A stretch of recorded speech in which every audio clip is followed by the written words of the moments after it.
인류의 역사가 여인들에 의해서 중대한 이런 변화가 있는 것을 오늘 성경을 통해서 우리가 보게 됩니다. 성경은 최초의 여인으로 지음을 받은 이브에 의해서 인류의 역사가 죄의 역사로 시작이 된 것을 말씀하고 있습니다. 반면에 인간의 죄로부터의 구원을 이루시는 예수 그리스도가 마리아를 통해서 잉태되는 과정을 오늘 말씀이 상세하게 설명하고 있습니다. 근데 이브에게 일어난 사건과 마리아에게 있었던 이 사건을 가만히 비교해서 들여다보면 우리가 신앙생활에서 아주 중요한 점을 발견을 하게 됩니다. 이브가 범죄를 하였다. 그 범죄의 내용은 우리가 생각하기에 그렇게 심각한 것이 사실은 아닙니다. 그거는 여러분 잘 아시다시피 하나님이 지으신 에덴 동산에 여러 가지 과실나무가 있고 인간이 그런 것들을 자유롭게 취할 수가 있지만은 동산 중앙에 선악을 알게 하는 소위 선악과 나무가 있는데 그 나무 열매는 먹지 마라. 그것을 먹는 날에는 너희가 정말로 죽을 것이다. 이제 하나님께서 우리 창세기 2장에 그렇게 말씀을 하셨습니다.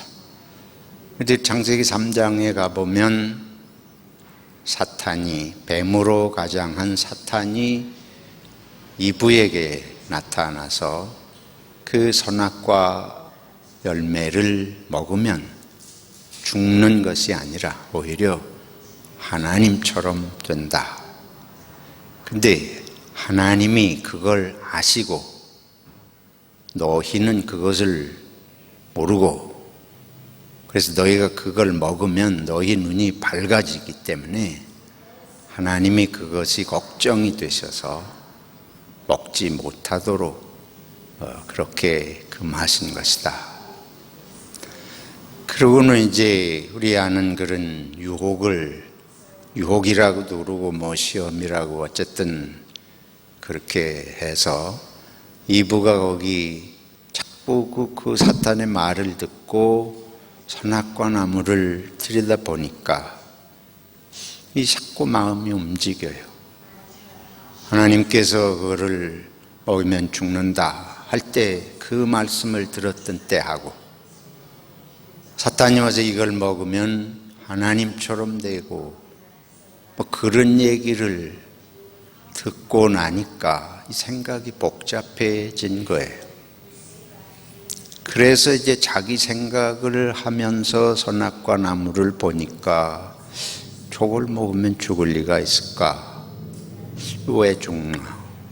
복잡한 생각이 들었을 거 아니에요. 오히려 가만히 보니까 그게 거기 달린 열매가 먹음직스럽고 탐스럽고 저걸 먹어서 무슨 문제가 있을까? 그래서 결국 먹었다는 거 아니에요? 이것을 우리들이 해석을 할 때에 그 선악과를 먹은 게 그렇게 본인들도 죽을 뿐만 아니고 인류가 대대로 죽는다는 게 그렇게 우리가 그걸 대단하게 그렇게 엄청난 죄냐? 누구를 죽였는가? 어떻게 했는가? 그래서 성경에 이제 오늘 말씀에 마리아가 등장을 합니다. 이런 그러니까 세상 사람들이 신앙이 없는 눈으로 그 이야기를 에덴 동산의 이야기를 읽으면 그건 터무니없는 얘기예요. 인류가 그래서 죄인이 됐다는 게 도대체 가당치도 않은 얘기 아닌가. 무슨 동화고 만들어낸 얘기처럼, 전설처럼 그렇게 느껴지기가 십상이겠습니다.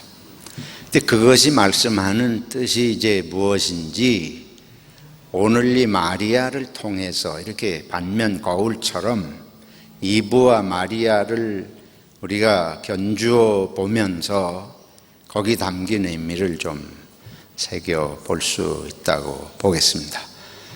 마리아에게 천사가 나타났습니다. 천사가 나타나서 네가 잉태할 것이다. 네가 잉태하는 것은 성령을 통해서 잉태를 하게 될 것인데 네가 잉태해서 낳는 아들이 큰 사람이 될 터인데 다윗의 왕위를 영원히 이어받을 이룰 그런 인물이 될 것이다. 우리 오늘 읽은 대로 마리아가 그 천사에게 반문을 해요. 내가 요셉하고 약혼을 하긴 했지만은 요셉하고 남녀 관계를 한 적이 없는데 아직 정식 결혼을 한 것이 아니고 약혼 기간일 뿐인데 내가 어떻게 임신을 하고 그런 일이 있겠습니까? 그렇게 천사가 말하기를 임신할 수 없다고 하던 엘리사벳, 이 세례 요한을 출산한 엘리사벳도 그 늙은 나이에 임신을 하지 않았느냐. 하나님의 말씀에는 능치 못한 것이 없느니라. 그러니까 그 말을 듣고 마리아가 그러면 나는 주의 여종이오니 말씀하신 대로 내게 이루어지기를 바랍니다. 이게 이제 오늘 우리 읽은 본문의 내용입니다.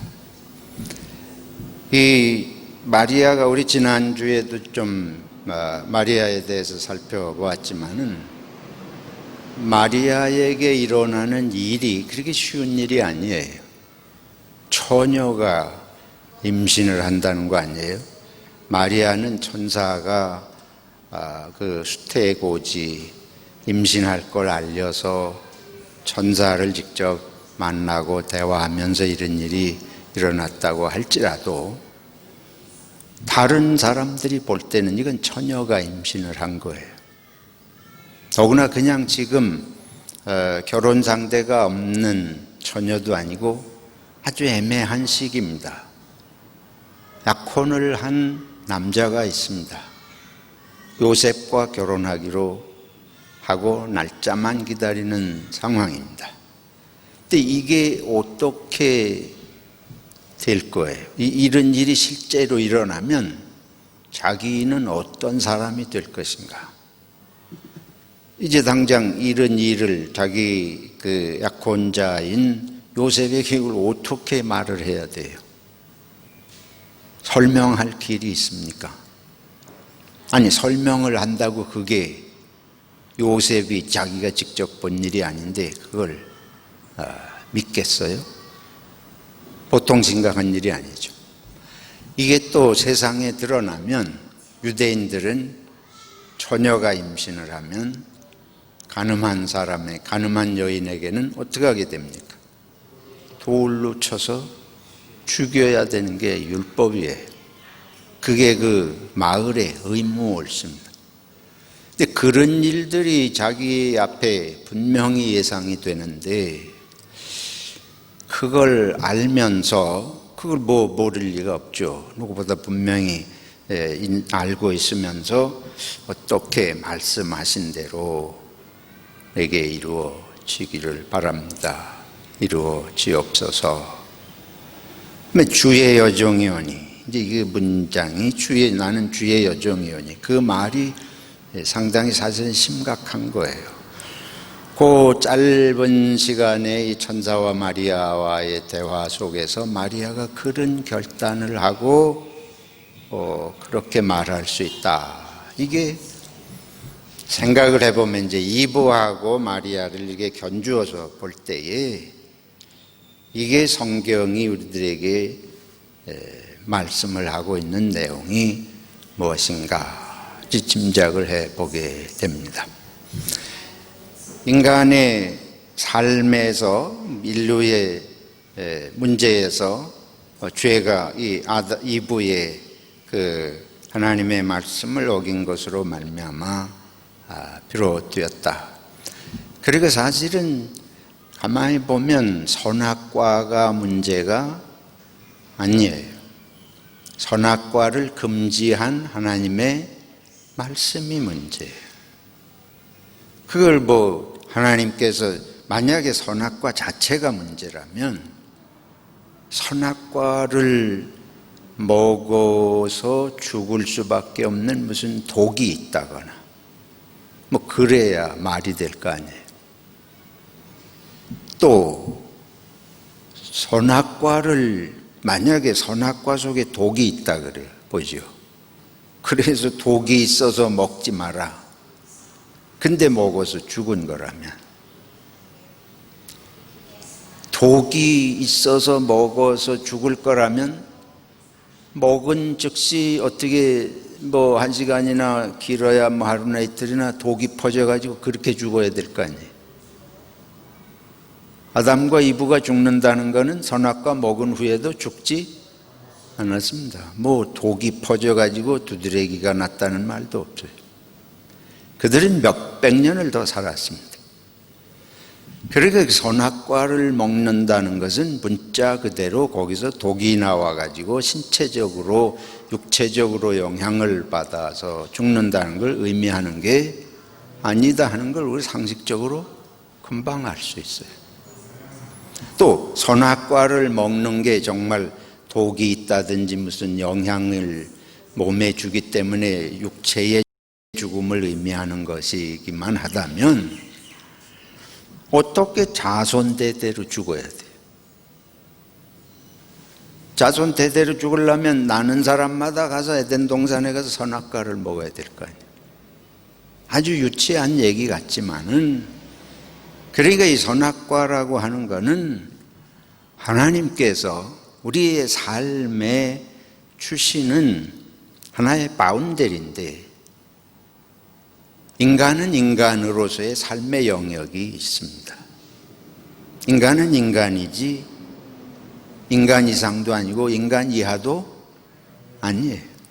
하나님께서 주시는 삶의 영역 안에서 생명을 지으신 생명의 창조자가 주시는 영역 안에서의 생명인 것을 우리가 말씀을 통해서 알게 돼요. 그 생명의 영역을 벗어나면 생명은 위험하다. 그건 하나님께서 생명의 창조주가 되시고, 인간은 하나님의 피조물이니까 하나님이 생명을 주신 의도 안에서, 하나님이 생명을 지으신 뜻 안에서 살아야 되는 걸 이제 말씀하는 것이다. 이렇게 보겠습니다. 그러니까 이분은 그걸 어겼다는 거예요. 하나님이 내게 주신 생명을, 그 생명 안에서 하나님이 창조주인 생명의 주권자인 하나님의 뜻 안에서 살기를 거역한 거예요. 그렇죠? 그 생명의, 창조주의 생명의 의도를 넘어서기를 감행을 한 것이, 그게 사탄이 유혹한 거예요. 그러니까 누구처럼 된다? 하나님처럼 된다. 그러면 자기 생명에 주어진 창조주의 생명의 목적, 창조주의 창조 의도를 넘어서려고 하는 그것이 문제가 되었다. 다시 말해서 이것을 정리하면, 인간의 생명은 자기 마음대로 다 할 수 있는 것이 아니다. 내 생명은 내 것이 아니다. 그것이 에덴 동산의 선악과가 말하는 의미예요. 우리들은 살아가면서 뭐든지 내가 하고 싶은 대로 나를 살 수 있다고 생각하잖아요. 우리 인간은 내 삶인데 왜 내 삶에 왜 간섭하냐? 현대 사회는 특히 그렇습니다. 현대 사회는 내 일에 간섭하지 마라. 그런 거예요. Mind your own business. 뭐 영어로 그런 말들이 있잖아요. 네 일이나 잘해, 너나 잘해. 우리 식으로 말하고 내가 뭘 하든지 말든지 간섭하지 마, 신경 쓰지 마. 그런 얘기예요. 뭐 옛날에 아주 우스갯스럽고 무지막지한 얘기지만 남이야 전봇대로 일을 쑤시던 말들. 그런 얘기가 전부 사실은 인간의 이 속에 있는 내 인생에 간섭하지 마라. 그러면 마리아를 지금 볼 때에 천사가 와가지고 처녀에게 잉태하겠다. 아까 말씀드린 대로 아주 위험한 일이에요. 그런 일을 천사라고 그래서 나한테 그렇게 말한다고 내가 그걸 금방 받아들일 수 있겠나? 근데 마리아가 주의 여종이오니 말씀대로 내게 이루어지이다. 그 고백은 말하자면 내 삶이 내 것이 아니라는 고백. 그렇죠? 내 몸이 아니다. 내가 하나님의 딸인데, 이 주라는 건 여기서 하나님을 말합니다. 하나님의 종인데 내 몸을 주신 분이 하나님이신데 하나님이 내 몸을 통해서 그렇게 하시겠다면 그렇게 되어야지요. 되어지이다. 그런 고백이에요. 이게 이 마리아가 가지고 있는 이 마음이 저는 한마디로 말해서 이것은 하나님에 대한 절대적인 믿음이다. 이브가 나중에 아담을 먹게 해서 같이 먹었는데 이브와 아담이 하나님에 대한 절대적인 믿음을 버린 것입니다. 결국은 하나님이 말씀하신 그 말씀, 그 안에서의 내 삶의 의미를 넘어서는 거라 그랬잖아요. 넘어서 하나님께로부터 내가 생명을 받았으니까 하나님이 말씀하시면 해야지요. 이유가 어떻든 내 생명이 내가 가지고 온 게 아니고 하나님이 주셨는데 하나님이 먹지 말라 그러면 먹지 말아야죠. 거긴 이유가 없다. 내 생명의 주관자는 하나님이신데 하나님이 먹지 말라 그러는데 먹으면 죽는다는 건 하나님이 생명을 뭐 한다는 거예요? 뺏는다는 거 아니에요. 내가 너한테 생명을 주었는데 네가 내 뜻에 합당하게 살지 않으면 네 생명을 내가 거두겠다. 할 말이 없다. 어떻게 보면 하나님이 주셨으니까 하나님이 취하셨다. 욥기에 그런 고백이 있잖아요. 주신 분도 하나님이시니 하나님이 취하셔도 당연히 하나님의 것을 하나님이 취하시는데 그동안 주신 것을 찬송할 뿐. 이제 이런 고백처럼 아담과 이브가 하나님이 주신 생명은 하나님의 뜻 안에서 살아야 된다. 이거를 아주 절대적으로 내가 뭐 때문에 하나님이 되겠냐. 사탄이 와가지고 무슨 얘기를 하든지 내가 거기에 귀를 기울일 것이 아니고 생명을 주신 분이 하나님이지 사탄이 내게 준 게 아닌데 내게 하나 생명 주신 하나님이 하시라고 하는 대로 내가 해야지.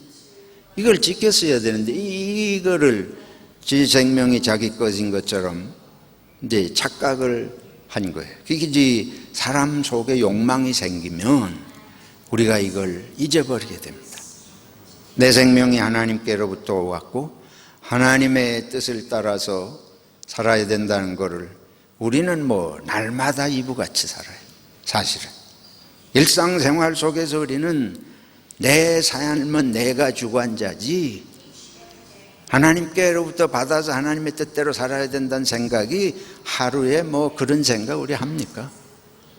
아무리 작은 일, 큰 일뿐만 아니에요. 작은 일이든 뭐든 우리는 결국은 우리 생각대로 살아가는 것이 지금 아주 습관처럼 되어 있습니다. 그래서 우리가 마리아 같은 이런 거 아주 신기한 거예요. 마리아 어떻게 그렇게 고백을 했어요? 우리는 성경을 읽을 때 이게 옛 이야기 같고 동화 같고 뭐 천사가 나오고 이러니까 그냥 가볍게 들어요. 근데 실제로 천사가 내게 나타나 가지고 그렇게 말했다면 여러분 그렇게 받아들이시겠습니까? 근데 조금 이따 또 봅시다. 이브가 그렇게 먹고 그걸 누구한테 줬어요? 남편인 이 아담에게 줬잖아요. 그러니까 아담도 같이 먹었다.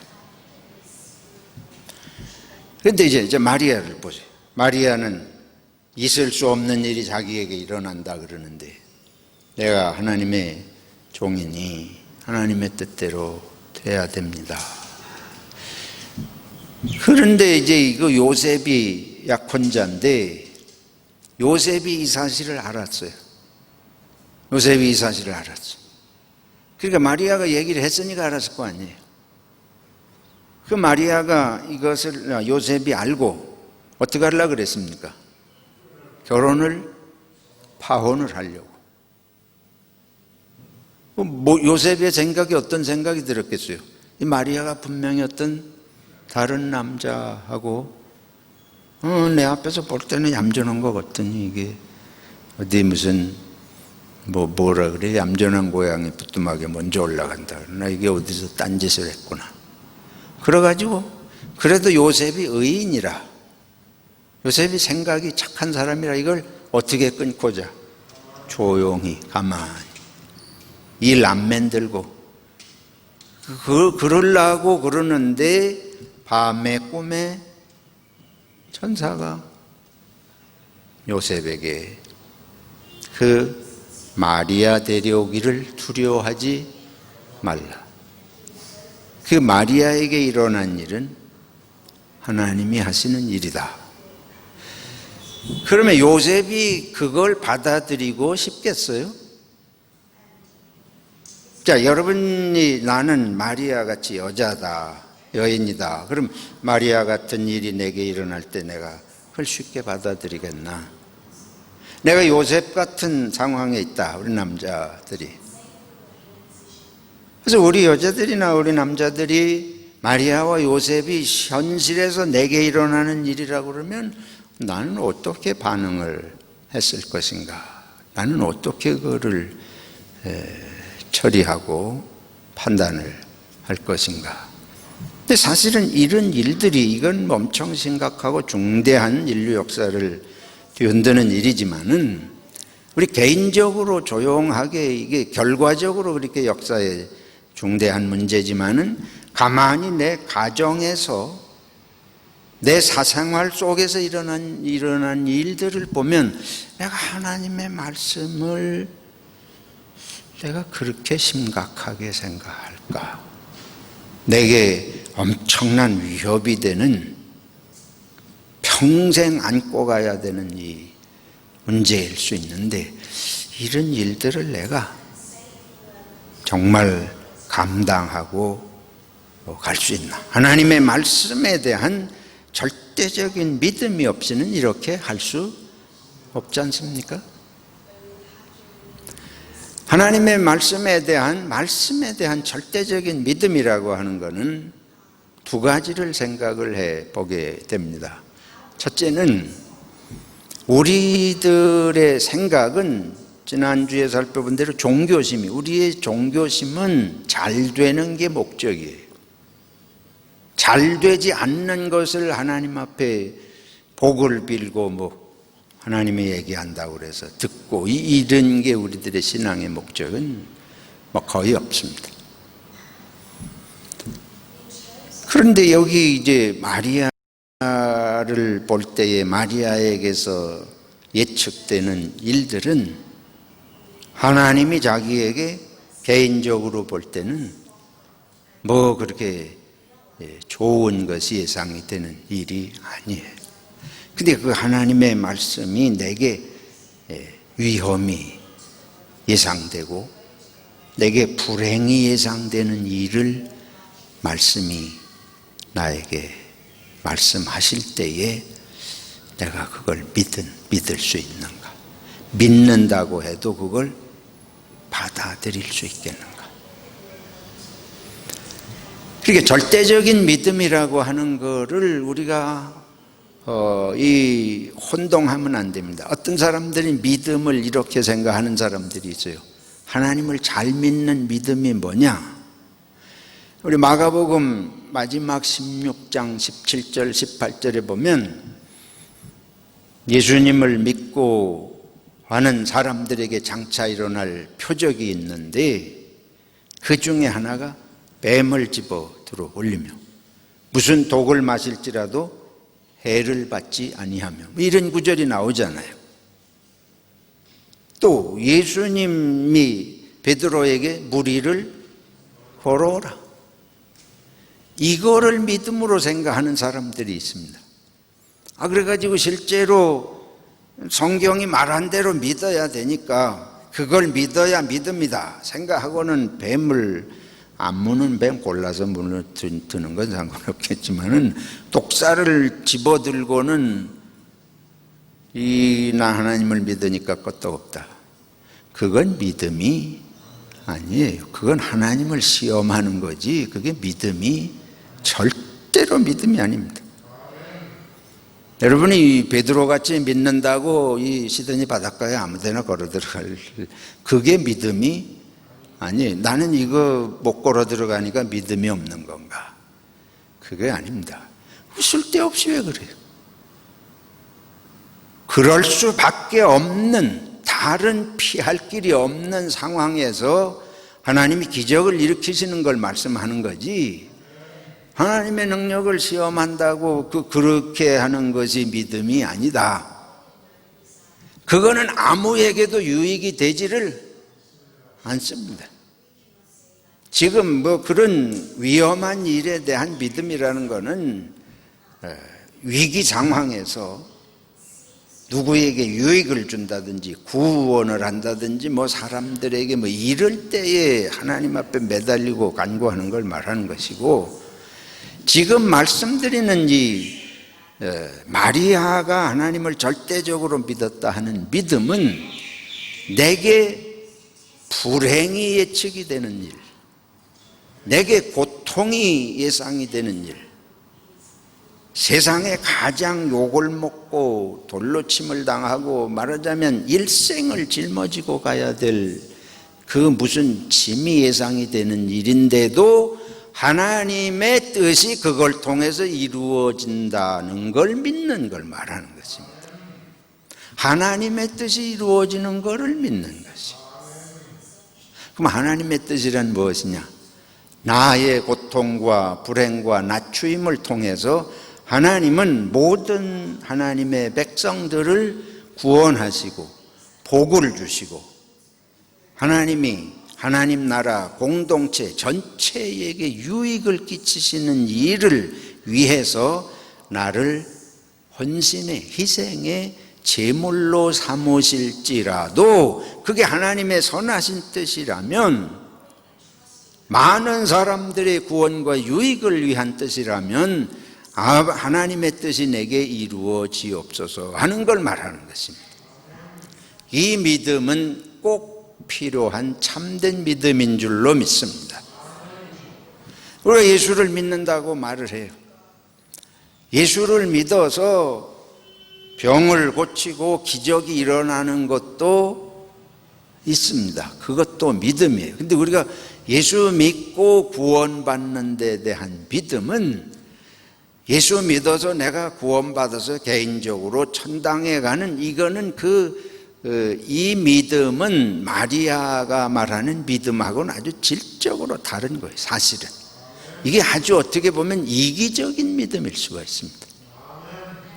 예수를 믿고 구원받는다는 것은 예수님께서 우리 죄 많은 인간들을 구원하기 위해서 세상의 인간의 낮은 모습으로 보셔서 십자가에 못 박혀 죽으심으로 모든 인간을 구원하시기를 원하신 하나님의 사랑을 믿는 믿음인 줄로 믿습니다. 근데 이거를 그 큰 뜻에서 우리가 보는 눈을 상실하고 내가 예수 믿고 구원받는 쪽으로만 몰고 가면 이게 믿음이 오해를 하는 거예요. 믿음을 너무 작은 바운더리로 오해를 하는 것입니다. 물론 결과적으로 내가 그 예수님을 믿어서 구원받고 영생 얻는 건 사실이지만은 구원의 참뜻을 그렇게 하나님의 모든 백성들을 사랑하셔서 구원하시기 위한 하나님의 참뜻을 깨닫지 못하기 때문에 이게 삶하고 연결이 되지를 않아요. 내가 예수 믿고 구원받았으니까 이제 별 관심이 없죠. 그거 하고 모든 사람이 다 죄인인데 죄에서 구원해서 다 하나님의 백성을 다시 회복시키고 하나님의 나라를 이루시기를 원하신다는 그 구원의 의미를, 그런 십자가의 의미를, 그런 성탄절의 의미를 깨달으면 아, 내가 이렇게 이기적 개인적 구원관으로 살아서는 안 된다. 거기에 깨달을 게 아니에요? 그래서 이게 같은 믿음이라고 말할지라도, 같은 구원이라고 말할지라도 기복적 구원이 있고 하나님의 나라의 구원이 있는 줄로 믿습니다. 이거 구분을 할 수 있어야 됩니다. 오늘 우리들이 마리아를 통해서 보는 건 바로 그것입니다. 하나님을 절대적으로 믿었다 하는 이 마리아, 내가 주의 여종이오니 말씀대로 내게 이루어지이다 하는 이 마리아의 고백은 참 믿음의 고백이라고 볼 수 있습니다. 그래서 예수님께서 이제 그 마리아에게서 나시고 예수님이 보이신 모습도 바로 그거예요. 우리 성경에서 보면 하나님의 뜻을 이룬 사람들이 개인적으로 영화를 누리며 간 것을 말하지 않습니다.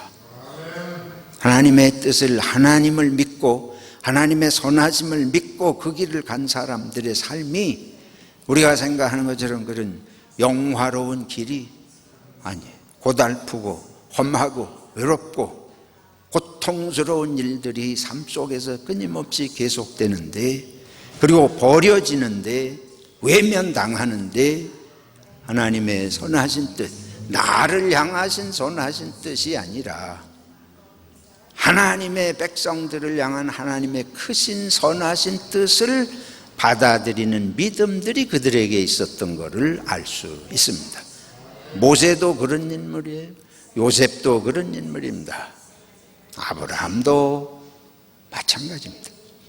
절대적인 믿음.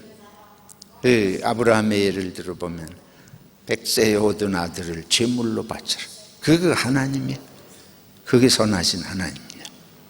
근데 아브라함에게서 아브라함을 믿음의 조상이라 하는 것은 거기에 하나님의 선하신 뜻이 분명히 들어계시다. 이건 내 자식이 아니다.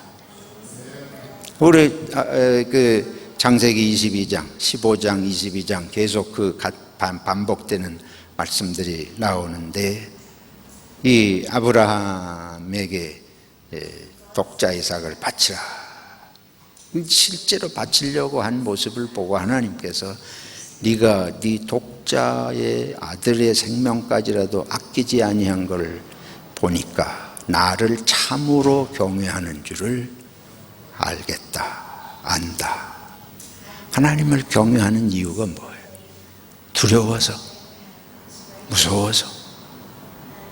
하나님을 경외한다는 우리 기독교 신앙의 고백은 하나님이 나 개인적인 걸 넘어서서 하나님의 모든 백성들의 선한 길을 인도하시는 그 하나님을 경외하는, 두려워서 벌벌 떨고 신을 찾는 것이 아니라 하나님은 모든 사람을 사랑으로 선하게 인도하시는 그 하나님을 중심에서 존경하는 마음인 줄로 믿습니다. 거기서 나오는 경외심이지, 이게 신에게 잘못 보이면 무슨 문제가 생기고 불행이 생기고 그런 식으로 하면, 내가 하나님 믿었는데 아들을 제물로 바치라 그러면 그거보다 더 큰 불행이 올까봐 겁이 나서 아들을 바치는가. 이런 식으로 이래 가지고는 우리 성경이 말하는 하나님의 세계를 제대로 깨달을 수가 없는 것이다. 오늘 다시 한번 인간의 모습, 저의 모습 속에는 분명히 욕망의 문제, 나의 문제가 나오면 죽는다고 그래도 모험을 감행하는 이런 어리석음이 우리 속에 있습니다. 그만큼 우리 자아에 대한 집착은 어떻게 할 수가 없어요. 너무 강한 문제예요. 그런데 이런 마리아를 통해서 이런 여인이 어떻게 이럴 수 있나, 이런 마음이 무슨 마음인가.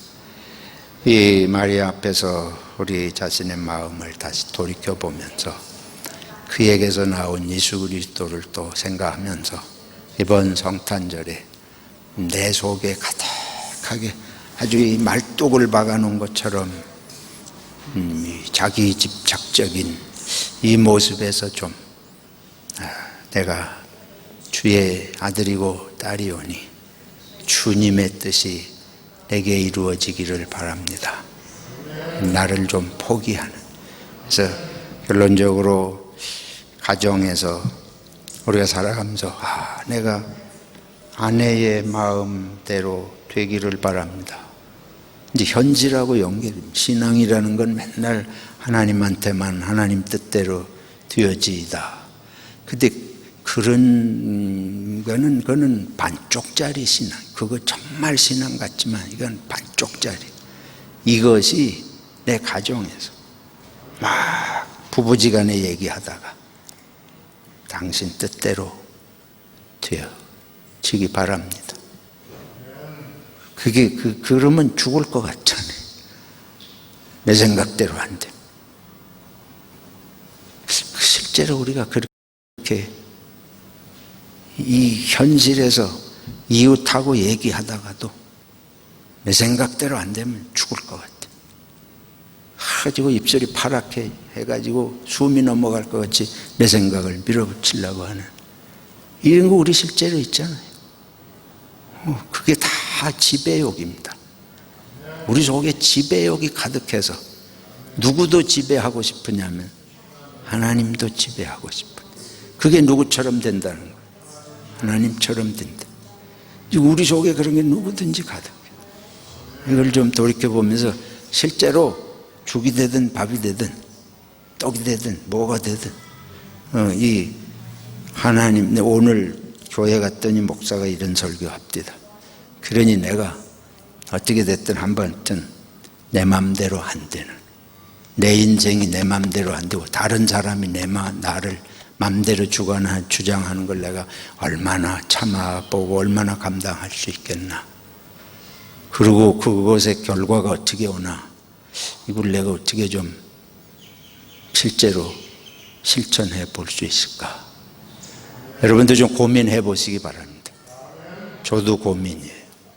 내가 생각하던 걸 좀 내려놓는 훈련도 할 수 있으면 좋겠다는 생각을 해봅니다.